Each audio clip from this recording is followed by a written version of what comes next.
ঘাটে যখন দাঁড়াবো, ওই ঘাটে একজন মাঝি আছে, এমন মাঝি মা, ওই মাঝি কড়ি ছাড়া পার করে না।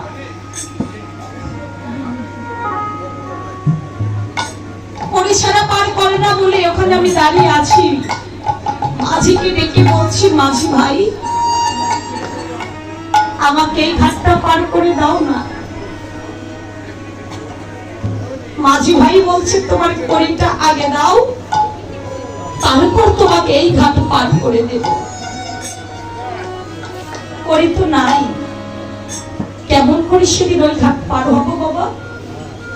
এই যে ভক্ত সঙ্গের গুণ, আগে কিন্তু বাবা আমাকে আপনারা চিনতেন না, আপনাদের সাথে আমার সম্বন্ধ ছিল অপরিচিত। কিন্তু আমি কিন্তু গোপালগঞ্জে নলডাঙ্গা আমি কীর্তন করে গেছি, শ্মশানে 2 বছর কীর্তন করেছি। আজ এবার এসেছি এই আমার শ্রদ্ধা ভজন গোপাল গোস্বামীর শ্রী অঙ্গনে। এই যে ভক্ত সঙ্গ করছি, এখন কিন্তু আপনাদের সাথে আমার একটা সুপরিচিত হয়ে গেছে, তাই না বাবা? পরিচয় হয়ে গেছে, সম্বন্ধ হয়ে গেছে। যে মানিকগঞ্জ থেকে ছোট্ট মেয়েটা এসেছে, কুমারী তমা মন্ডল, ওর কীর্তন শ্রবণ করবো, এই তো বলের বাসনা। জয় রাধে। এই যে ভক্ত সঙ্গীর গুণ, সেই দেখেন মা, এই ভক্ত সঙ্গীর কত গুণ। ওই ঘাটে সেদিন পার হতে গিয়েছি, পার হতে পারছি না, করি নাই বলে। সেদিন এখান থেকে হাজারো বৈষ্ণব সাধু গুরু ওই ঘাটে সেদিন পার হতে গিয়েছে।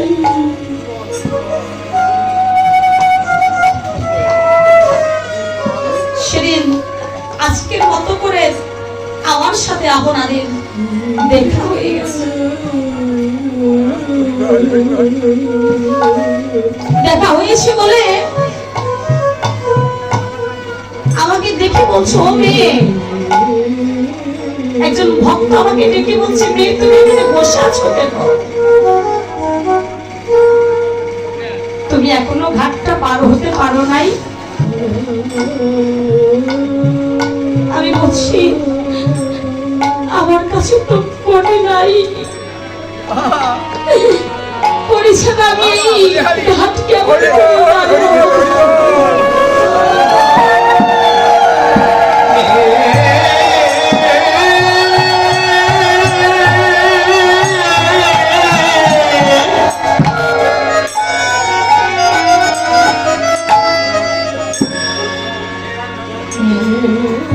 তখন ওই ভক্ত বলছে, তুমি এমন করে কেঁদো না,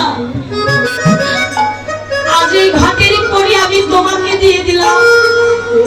মাঝি ভাই, তুই ওকে এই ঘাটটা পার করে বৃন্দাবনে গোবিন্দ শরণে দিবি।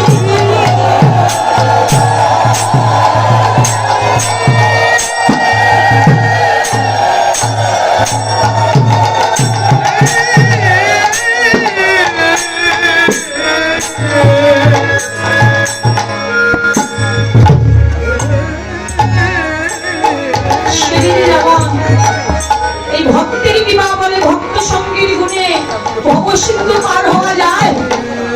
ওই পারের করি কোথায়? এই তো আপনাদের মতো সাধুগুরু বৈষ্ণব ভক্তের চরণ ধুলি।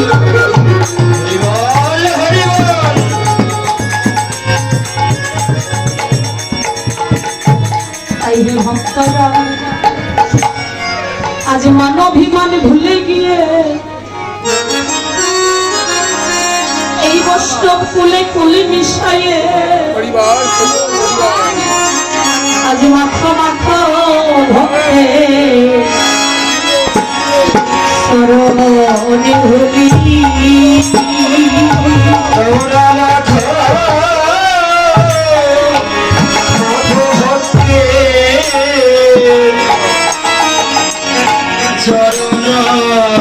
হলি।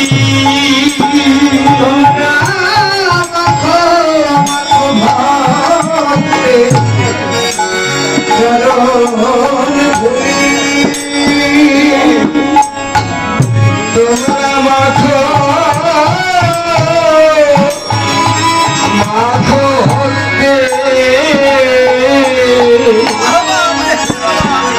চরণ ধরি সাধের মানব জন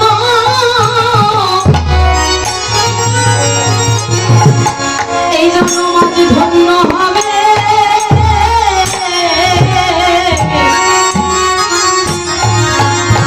আজ মাত্র ভক্তিতে চরণ ধরি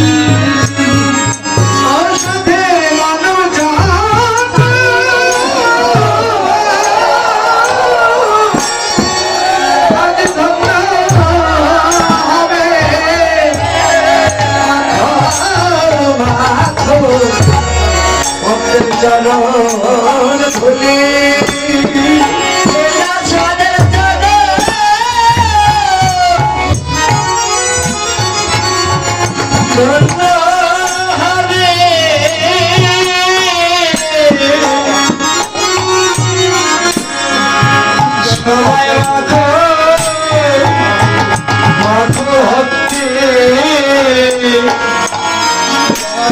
চরণ ধরি এই সাধের চরণ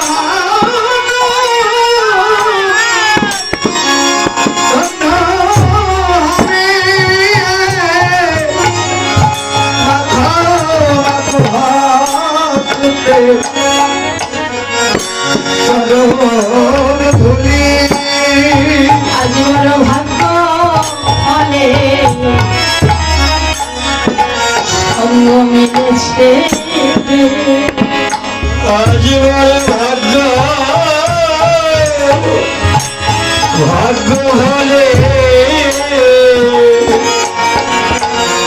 মিলেছে রে আমার ভাগ্যের ফলে সঙ্গ মিলেছে রে আমাদের আরে ভাগ্যে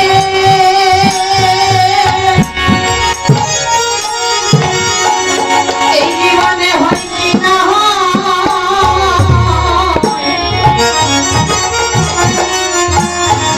আজ বড় ভাগ্য বলে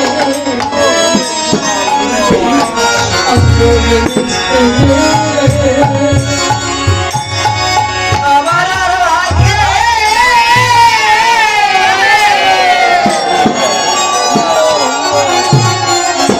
ভাগ্যে হয় কি না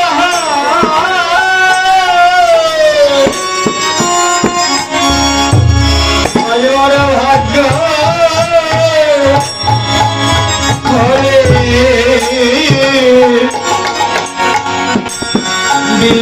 মিলেছে রে আমরা কত জনরে এইভাবে অপরাধী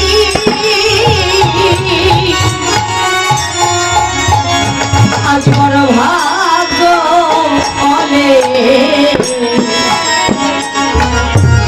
ভক্ত সঙ্গ মিলেছে রে